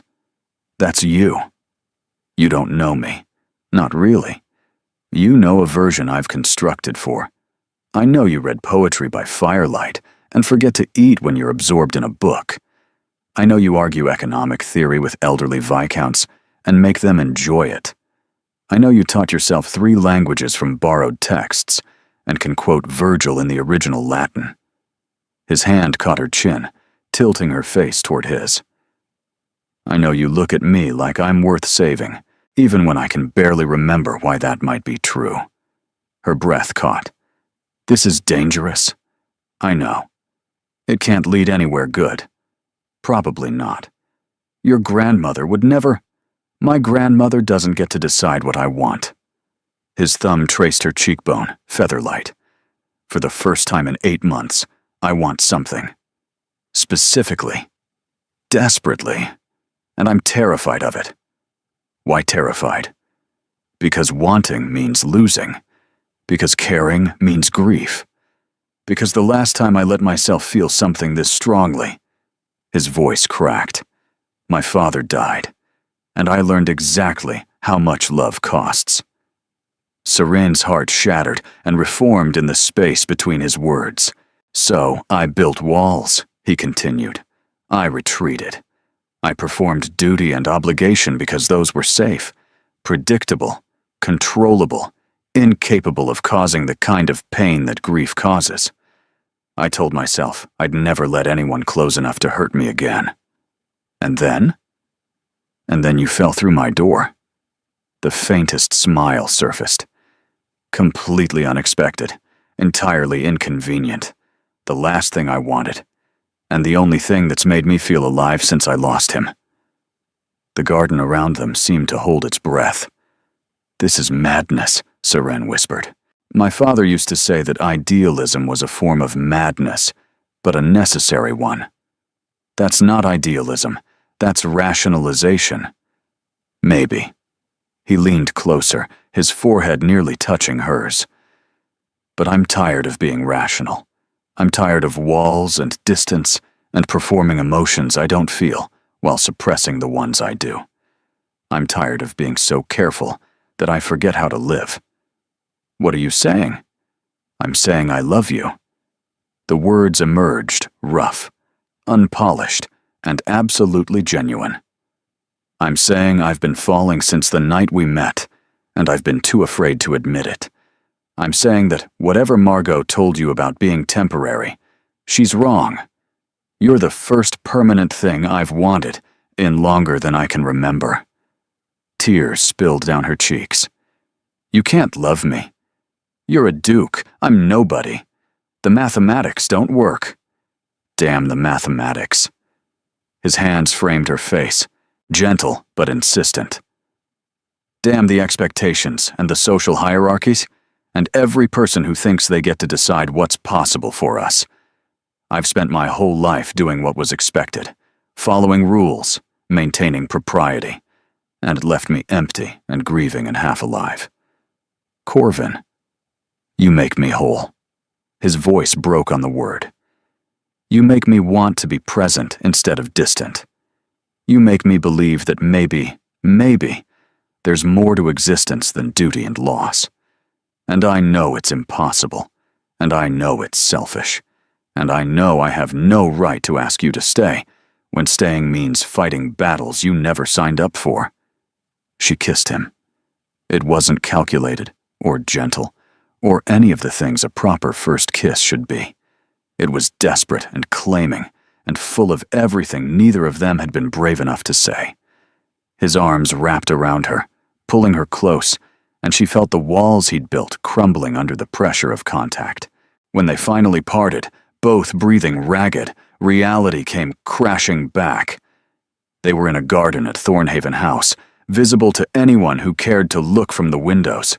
The Duke of Thornhaven and his temporary guest, kissing like they meant it. Because they did mean it. Tomorrow, he said, his voice rough. We need to talk to my grandmother, properly, about what this means. She'll never approve. Maybe not. But I won't hide this. I won't pretend it's something less than it is. His eyes held hers, fierce with conviction. Whatever comes next, we face it together. Seren wanted to believe him. She wanted it so desperately that the wanting felt like drowning. Together, she whispered, and let herself hope. She fell asleep that night, believing tomorrow would change everything. She was right, but not in the way she'd hoped. The conversation never happened. Seren woke the next morning to a letter delivered with her breakfast tray, her mother's handwriting, shaky with urgency. Dearest Seren, your brother has done something terrible. I cannot explain in writing. You must come home immediately. Tell no one where you've gone. Trust no one with the details. Please hurry. Mother. The words blurred as Seren read them again, then a third time. Jonathan. Of course it was Jonathan, always chasing schemes, always promising that the next opportunity would be different, always leaving destruction in his wake. But trust no one gave her pause. Her mother wasn't given to dramatics. If she'd written those words, she meant them. Serene dressed quickly, her mind racing through possibilities. She should tell Corvin. She should explain the situation and ask for help. He had resources, connections, the kind of power that could solve problems mere mortals couldn't touch. But trust no one echoed through her thoughts. And beneath it, a darker whisper. He'll see you for what you are, a momentary lapse in judgment, an embarrassment to be quietly forgotten. What if Jonathan's trouble was worse than usual? What if it touched the family in ways that couldn't be fixed? What if Corvin's association with her became a liability rather than a choice? She could spare him that. She could handle her own disasters without dragging him into the wreckage. She wrote 2 letters. The first went to Inez. Dear Inez, a family emergency requires my immediate attention. I'm sorry I couldn't say goodbye properly. Please know that these weeks have meant more to me than I can express. You are the sister I never had. Thank you for everything. Serene. The second was harder. She wrote it 4 times before the words stopped feeling like lies. Corvin, by the time you read this, I'll be gone. Please don't try to find me. What we discussed yesterday, what we felt, it was real. It was more real than anything I've ever experienced. But reality isn't kind to feelings, and circumstances don't bend because we want them to. My family needs me. That need doesn't come with explanations or timelines or the promise of return. It simply is. I know you'll think I'm running. Maybe I am. But I'm running toward something too. Toward the people who depend on me. Toward the life I left behind. Toward the responsibilities that existed before you and will continue after. You asked me to stay. I wanted to. I want to still. So desperately that leaving feels like removing my own heart. But love isn't about wanting. It's about choosing what's right even when it costs everything. Please don't hate me. Serene, she left both letters on her writing desk, sealed and addressed. Then she gathered her original dress, the one she'd worn the night they met, and slipped from the house before anyone stirred. The morning fog wrapped around her as she walked, muffling sound, blurring edges. She carried nothing but the clothes on her back and the ache of something beautiful that had ended before it truly began. Behind her, Thornhaven House slept on, unaware that everything had changed. She reached Meridian Street just as the sun broke through the clouds. Her mother was waiting at the door, face pale and drawn with worry. She pulled Serene inside without a word, locking the door behind them with trembling hands. Jonathan, Serene asked. Gone, fled, left behind debts we cannot pay, and enemies we cannot appease. The details spilled out in fragments. A gambling debt, enormous, ruinous, owed to men who didn't forgive failure. A scheme gone wrong, threats delivered, Jonathan vanishing in the night, leaving only a note promising to fix everything, but providing no explanation of how. How much? Serene asked. Her mother's face crumpled. Everything. More than everything. They've given us 3 days. 3 days to produce money they didn't have. 3 days before collectors came to take whatever they could seize. 3 days before the life they'd scraped together collapsed entirely. Serene's mind raced through impossible options. She could go back to Corvin. She could explain, ask for help, and let him save them with his impossible resources. But that would confirm everything Margot had said. Fortune hunter, social climber, a desperate little nobody exploiting his vulnerability. She couldn't do it. She wouldn't. Whatever she'd shared with Corvin, however real it had been, she wouldn't reduce it to a transaction. She wouldn't let him think, even for a moment, that she'd only wanted him for what he could provide. We'll figure something out, she told her mother, though she had no idea what. Will we? Serene pulled her into a fierce embrace, hiding her own despair behind a mask of determination. We always do. Outside, the city continued its indifferent rhythm, unaware that somewhere in its vast machinery, a heart was quietly breaking. And miles away, in a grand house filled with books and memories, a duke woke to find 2 letters on an empty desk and realized that the woman he loved had vanished without a word. Corvin read her letter 7 times. Each reading changed nothing. The words remained the same, carefully chosen, deliberately ambiguous, offering no explanation he could grasp or address. Family emergency. Don't try to find me. Please don't hate me. How could he hate her? How could he feel anything but the vast, consuming emptiness of her absence? She's gone. Inez appeared in his doorway, her own letter clutched in her hand, her eyes red-rimmed. She left without telling us, without letting us help. I know. Why would she do that? After everything. After yesterday? Inez broke off, staring at him. What happened yesterday? Corvin couldn't answer. The words were trapped somewhere between his chest and his throat, too massive to force through the narrow passage of speech. He'd kissed her. He'd told her he loved her. He'd promised they'd face whatever came together, and she'd left anyway. The Dowager found him in his study 3 hours later, staring at nothing. You look worse than you did after your father died. Thank you for that observation. It wasn't a criticism. She settled into the chair across from his desk, her expression unreadable. It was an acknowledgement.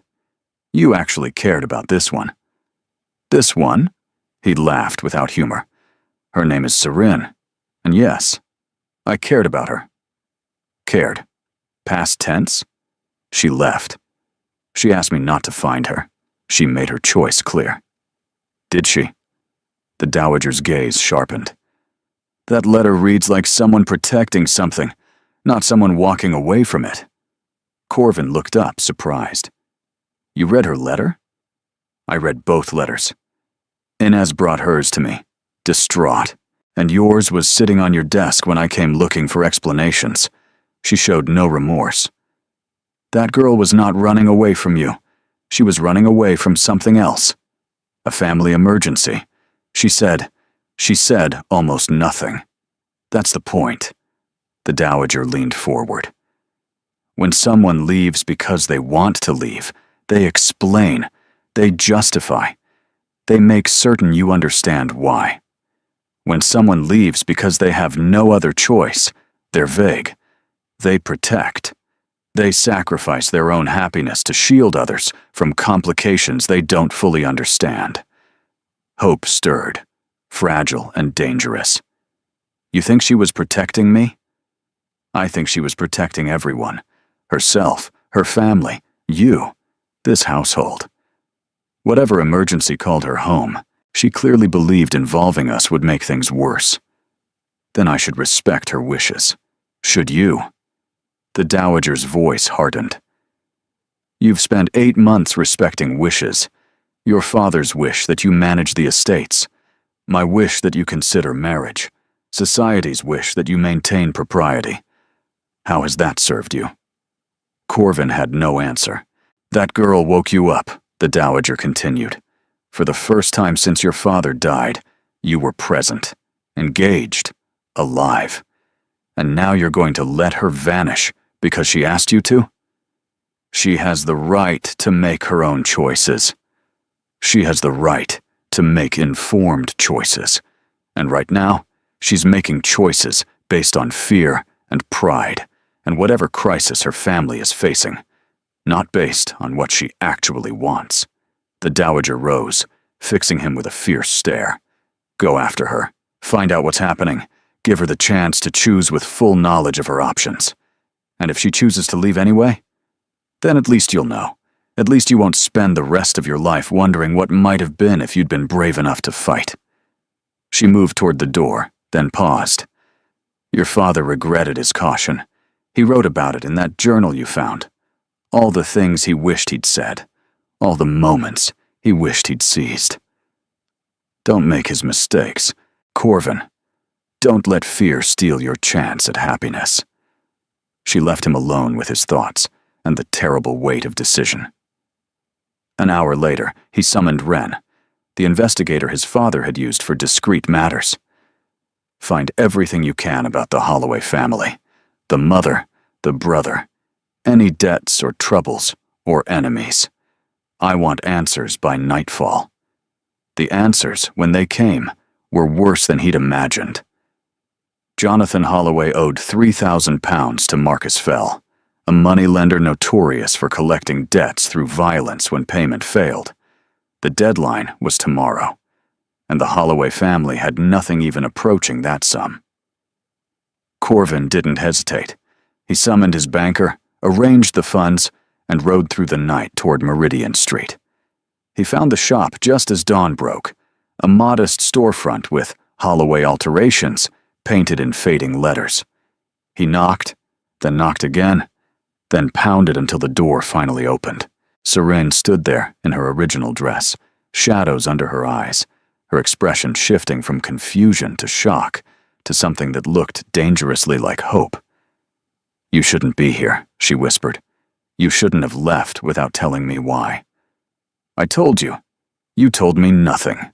He stepped closer, not touching her, but near enough to feel her warmth. "You said family emergency. You said don't find me. You didn't say that your brother owed £3,000 to Marcus Fell, and you were trying to protect me from the scandal of association." Her face went white. "How do you— I have resources. I used them." He reached into his coat, withdrawing a folded paper. "The debt is paid. Fell has been compensated and informed that any further contact with your family will result in consequences he won't enjoy. Your brother's mess is cleaned up. You can't just— I already did." Serene's hands trembled as she took the paper, a receipt for payment, signed and witnessed. £3,000, a sum that would have taken her family decades to accumulate. "Why?" Her voice cracked.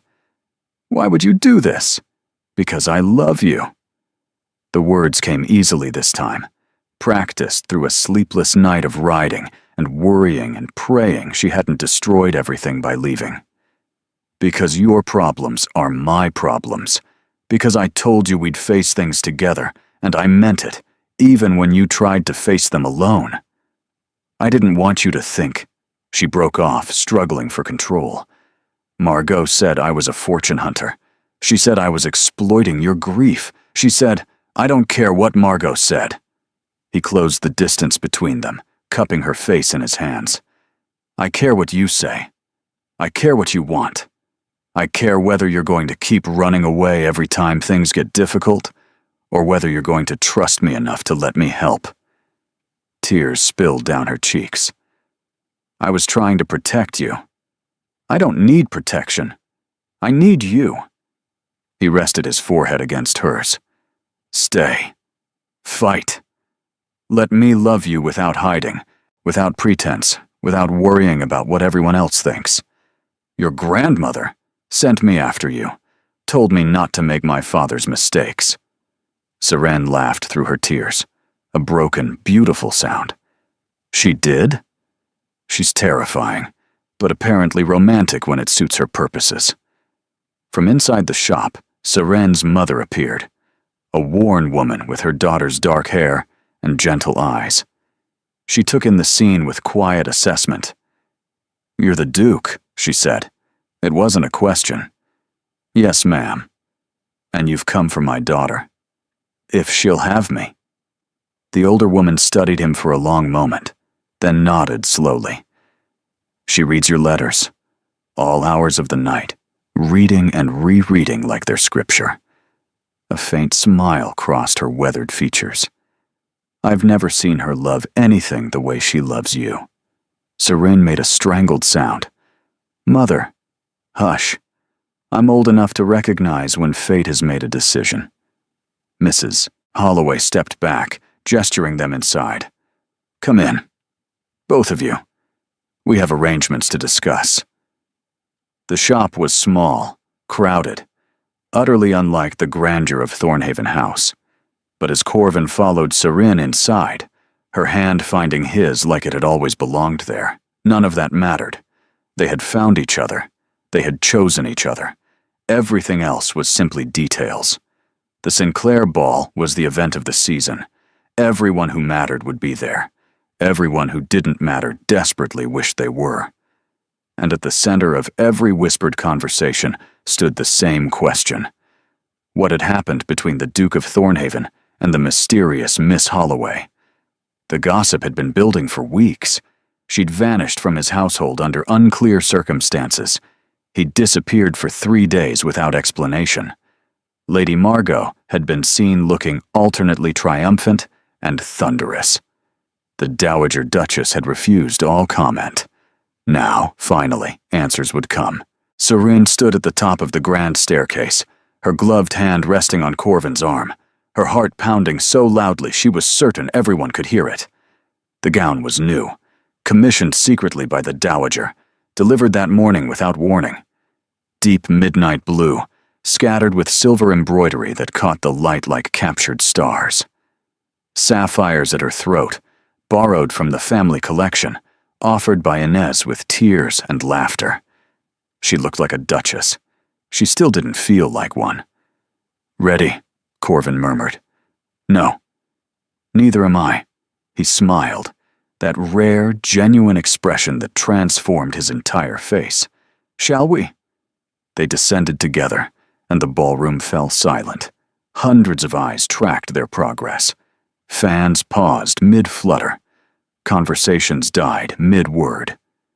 Seren felt the weight of judgment pressing from every direction, but Corvin's hand remained steady on hers, anchoring her to something more solid than social opinion.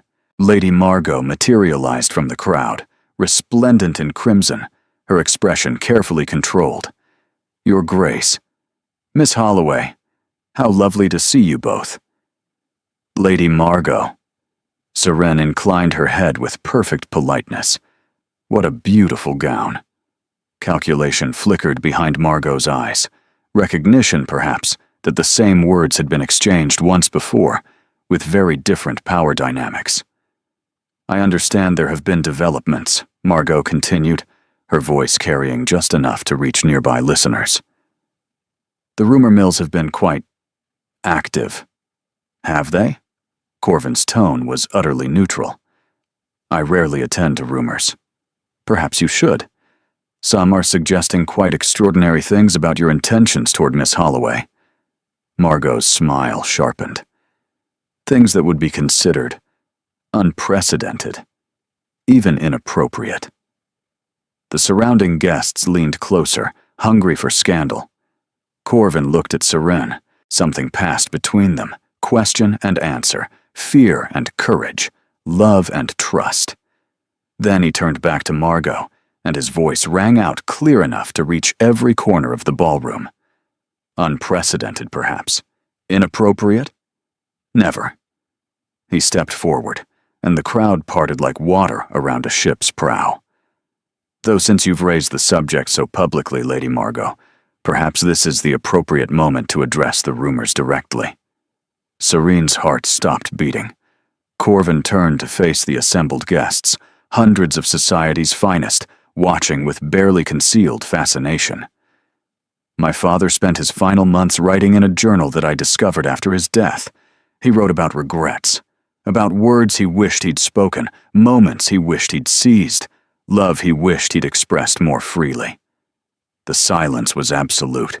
I've spent the past year honoring his memory by repeating his mistakes, by hiding behind duty, by choosing safety over feeling, by convincing myself that control was more important than connection." His gaze found Serene's, holding her with intensity that made breathing difficult. "And then I met a woman who fell through my door by accident and changed everything.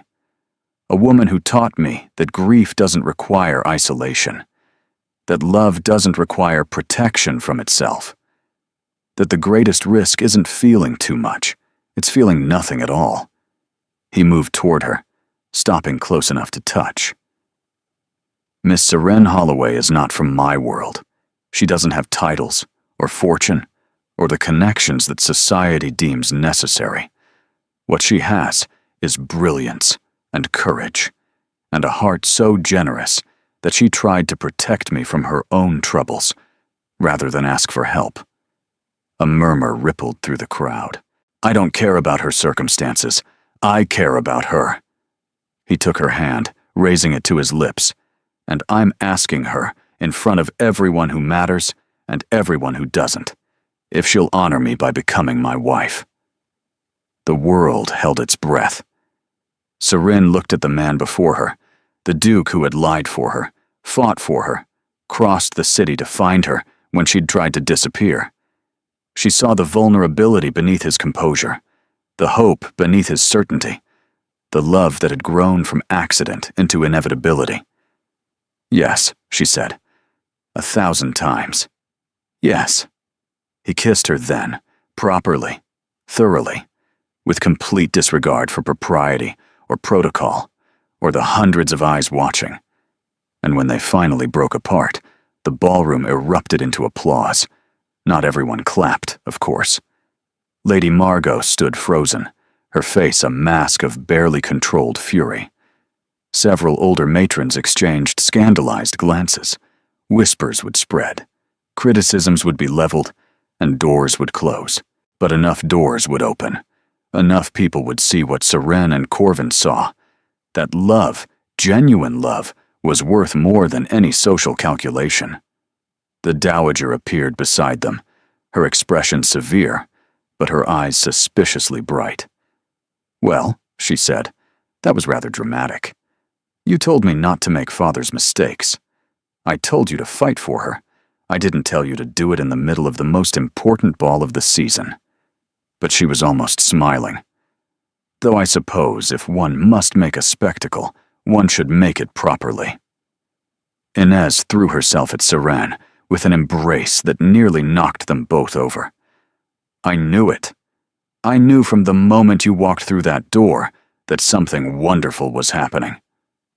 The evening continued in a blur of congratulations and questions, and carefully navigated conversations.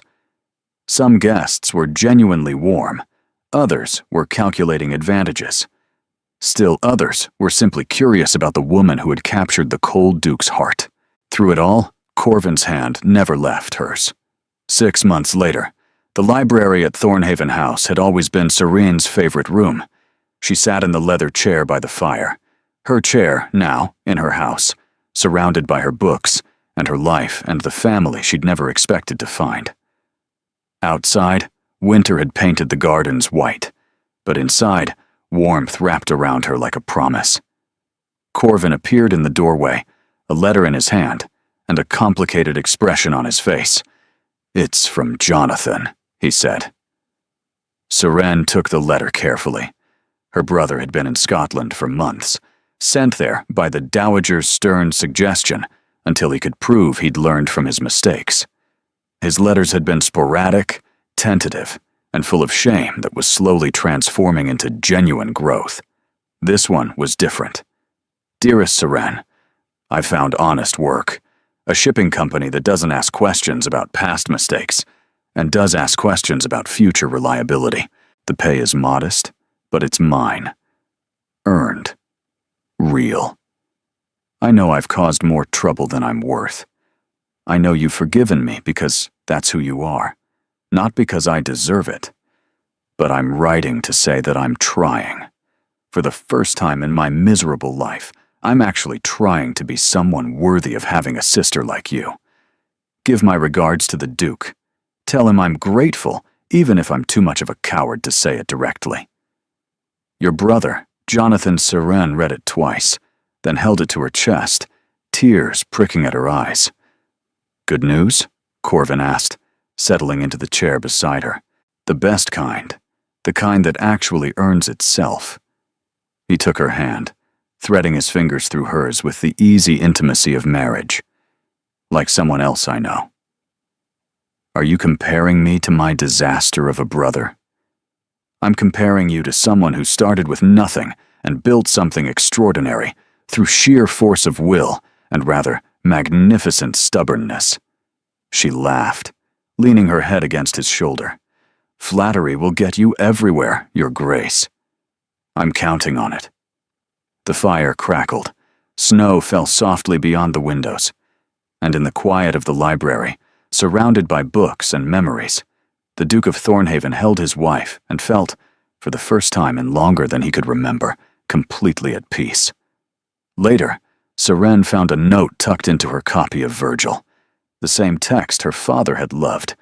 It was in Corvin's handwriting. "You fell through my door by accident. You fell into my heart by design, not yours, not mine, but something larger than both of us. Thank you for staying. Thank you for choosing. Thank you for teaching me that love is worth every risk, every fear, and every moment of vulnerability. Yours, always and only. C." She pressed the note to her lips, then tucked it back into the book, where it would wait for discovery. A small piece of evidence that fairy tales, when they happen to people brave enough to choose them, could end in something very like forever. And every year, on the anniversary of the night they met, they attended the grandest masquerade of the season. They would find a quiet corner, away from the dancing and the gossip and the endless social maneuvering, and Seren would rest her head against his shoulder, just for a moment. And Corvin would hold her, just for a moment. And they would remember, together, that the best stories don't begin with once upon a time. They begin with accidents, and they end with choice. Thank you for being here. You are the reason these stories exist, because you believe in love that chooses courage over convenience, in characters who fight for happiness despite the odds, in endings that feel earned and true.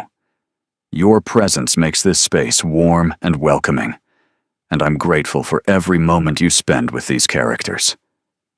Consider subscribing if you'd like more tales of unexpected love and extraordinary courage. Thank you for being here. You make this community what it is.